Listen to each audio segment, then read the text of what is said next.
Come on, Cohagen, you got what you want from me. Give these people air. I just couldn't help myself, could I?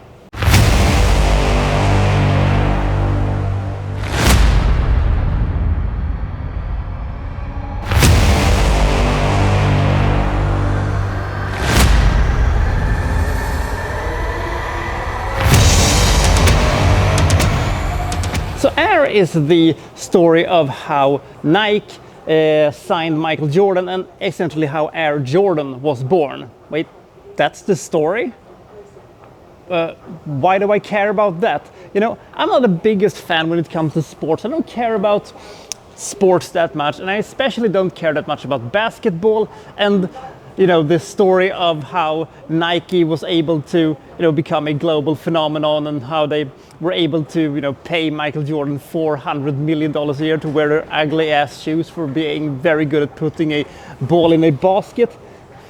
Who wanted to see that story? Who sat around the campfire saying to himself, man, I really want to know the story about, you know, how Air Jordan became a thing? Well, it helps that we have some rather sharp dialogue, and we have an all-star cast in this one. Viola Davis, we have Matt Damon, we have Jason Bateman, we have Chris Tucker, we have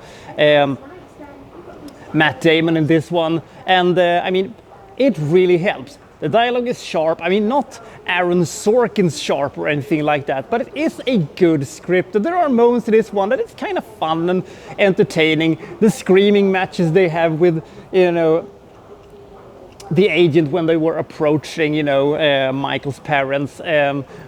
Michael Jordan's mom, by the way, is played by Viola Davis. But it is really difficult to really get engaged into the story. It feels like a classical Martin Scorsese movie or something like that, but, you know, without the, you know, darker connotations. You know, there's no drugs, there is no, you know, hostile takeover, there is no, you know, beating people senseless with baseball bats in cornfields or anything like that. It's just a slightly uplifting story of how Michael Jordan became a cultural phenomenon. Maybe a movie about Michael Jordan could have been more interesting than this, but it is a movie that moves along pretty nicely, and 2 hours disappears fairly quickly, and you're never bored by the whole thing. You're just a little bit disinterested by the whole thing, and it contains more 80s references, songs, and stuff than a normal Adam Sandler movie has. So at least it is a little bit of a fun time capsule, but couldn't this have been a 15-minute documentary or something like that? I mean, good actors and good writers can only get you this far, but it wasn't bad, and I'm not regretting seeing it, but it was a little bit of, okay, fine, I guess. Air is a totally serviceable movie. I give this movie 56 points.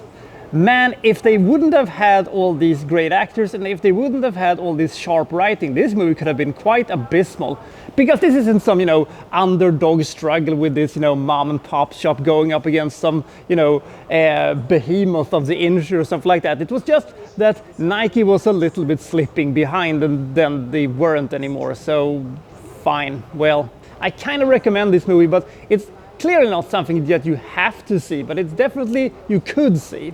So I'll see you next time for Well So and So reviewing, well, such and such. Thank you for watching. Thank you very much.